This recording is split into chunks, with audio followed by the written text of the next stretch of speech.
This is a city situated in North Korea. But you know what? This city doesn't exist. Year 1953. After 3 years of bloody conflict on the eastern side of the world map, the US, China, the UN, and the two Koreas decided to withdraw their troops by 1.25 miles along the Military Demarcation Line. In this way, a Demilitarized Zone, or DMZ, was created covering about 150 miles from the Han River to a little south of Kosong City. You already know this. The thing is, the two Koreas signed an armistice agreement or ceasefire agreement, but never signed a peace treaty. That means so far technically both Koreas are at active war, and Seoul is a war zone. I said war zone. But what kind of conflict did they actually get involved in even after making this DMZ? From 1966 to 1969, while the world was abuzz with the Vietnam War, Korea was horrified by the fear of another war. Many call this inevitable war the Second Korean War. But even after the end of this war, many more conflicts have occurred along this demilitarized zone, starting by dropping leaflets on the other side of the border with balloons, giving fake alerts with sound boxes, creating a whole propaganda city, fighting over cutting trees, trying to attack by making underground tunnels. Countless strange stories surround the only demilitarized zone in the world. In today's video, we will explore those. At the height of the Cold War in 1957, the US Defense Department and the State Department were in a heated debate over nuclear weapons deployment in South Korea. On one side of the debate was Joint Chief of Staff Admiral Arthur Redford, who said, "The security of American forces stationed in South Korea requires the deployment of a nuclear arsenal." And on the other side was Secretary of State's John Foster Dulles. He was not in favor of spreading such weapons of mass destruction all over the world. Also, paragraph 13D of the Korean Armistice Agreement signed in 1953 states that neither side may introduce any new type of weapon.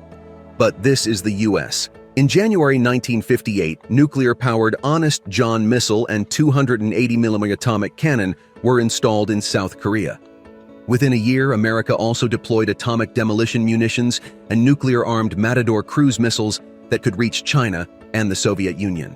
North's mood was disturbed by this. They started building huge underground forts across the DMZ. Plus, the military presence drives home several times. Meanwhile, with the withdrawal of Chinese forces from the north, Kim Il-sung began his 7-year plan in 1960. The aim of this plan was rapid industrial growth, but they were again looking to Soviet and China for investment in this plan. But after Stalin's death, a distance was created between Soviet and China. Meanwhile, being a border country, maintaining good relations with China was mandatory for the North Korea. Meanwhile, this good relationship is not seen well by the Soviets. So in 1963, when North Korea asked for Soviet help in developing nuclear weapons, they refused. Ultimately, seeing no results in industrial growth, Kim Il-sung changed plans. At that time, South Korea was one of the poorest countries in the world. Their GDP in '60s was 69 USD. At the same time, as the Vietnam War began in full force, America was slowly withdrawing its forces from South Korea. Seeing this, North Korea thought that this is an opportunity to capture South Korea. This starts North's propaganda war. As you already know, at that time, South's economy was pretty bad compared to North. The weak South Korean economy is promoted in the North by saying that the population of the South wants the North to liberate them. That means the propaganda was that the people in South is not happy with their regime, and their dream is to live under North's regime. Now let me tell you an interesting incident. In 1968, there was a family called Wu living in DMZ. 4 members were cutting down trees in DMZ. Then they saw almost 31 people wearing South Korean soldiers' uniform were crossing the border. Their voice and accent was different from normal Southern accent. This rose suspicion among Wu family, and they asked those soldiers directly who they are. Then those 31 people revealed they were from North Korea, and they are crossing the border to assassinate the South's president. They revealed this vital information to normal farmers of Wu family. Just think how much brainwashed the soldiers were to think that the farmers will be happy to hear this news. But soon they realized it was a mistake. Then they even signed a non-disclosure agreement with the members of Wu family. Then these 4 people were released, and they quickly ran to the nearby police station and informed this. But these 31 people were highly trained guerrilla soldiers. Despite the information, they were nowhere to be found, They were stopped by a South Korean policeman when they were crossing a police checkpoint just 300 meters from the Blue House, the South Korean presidential palace. Seeing no other option, the entire unit now takes a decision to enter the palace by force. Clash at Seogyeomjong Jahamun Point killed 100 civilians plus Korean police officers and 4 U.S. military personnel. Of these 31, one could escape to the north, Pak Jae-gyong, who is still regarded as a national hero. And another, Kim Shin-jo, was captured by the South Korean military. These stories actually come from him. Following this incident, the United Nations Command convened a meeting of the Military Armistice Commission. But North Korea called for the meeting to be postponed by a day. The UN didn't know what the North Koreans were planning. So, they also agreed. North Korea captures USS Pueblo, a U.S. Navy technical research ship, on January 23rd. The U.S. claims the ship was in international waters, but using it as a sort of ransom, North Korea forced the UN to take no action on the issue of the Blue House raid. This is Nuri Campground. It was built by South Korean government.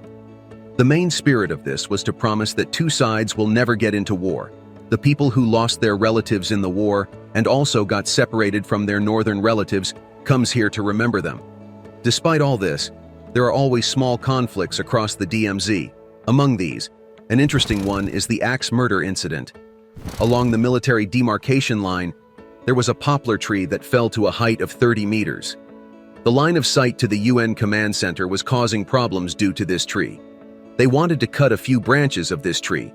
On August 18, 1976, Captain Arthur Bonifar, 1st LA 11 others, including Mark Barrett, went to cut down the tree. At that time, 15 North Korean soldiers under the command of Senior Lieutenant Pak Chul arrived at the place.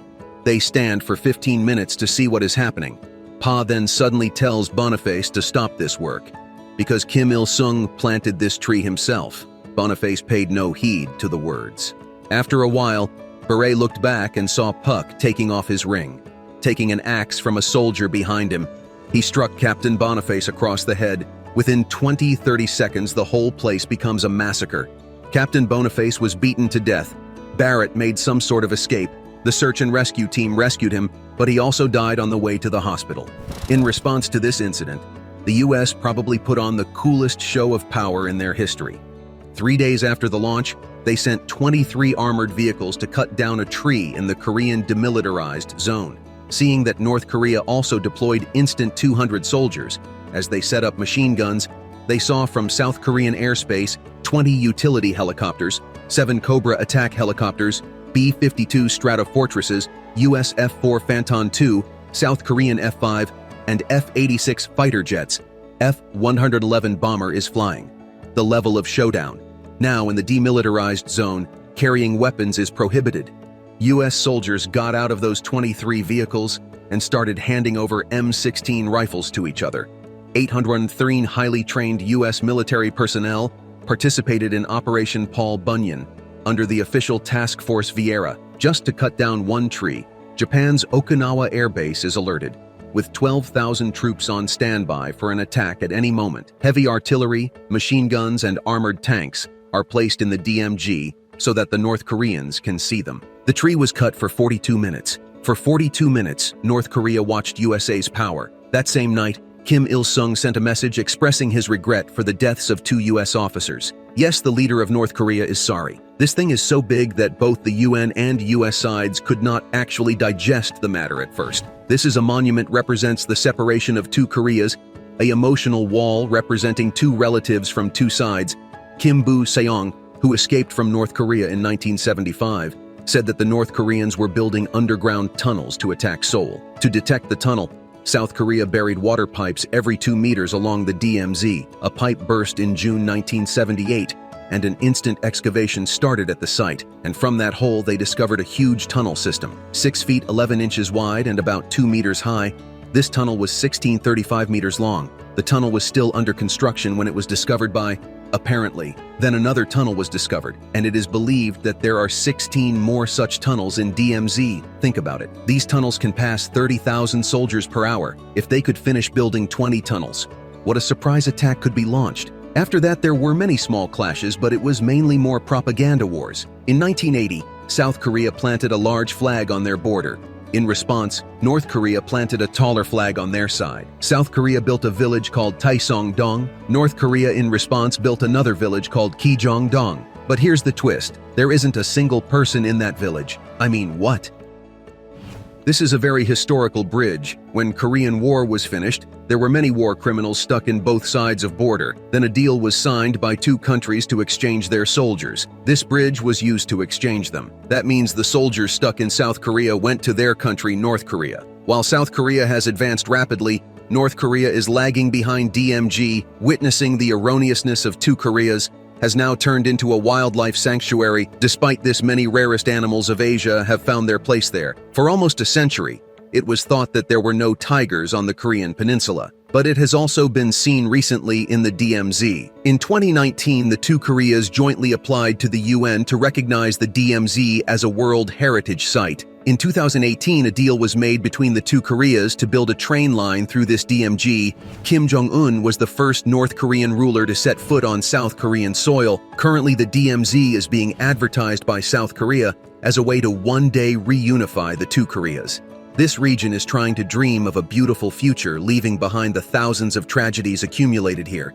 Maybe one day Korea will be united again. Maybe not. However, as long as the DMZ exists, the region will continue to deliver one political thriller after another. Being grateful to the subscribers.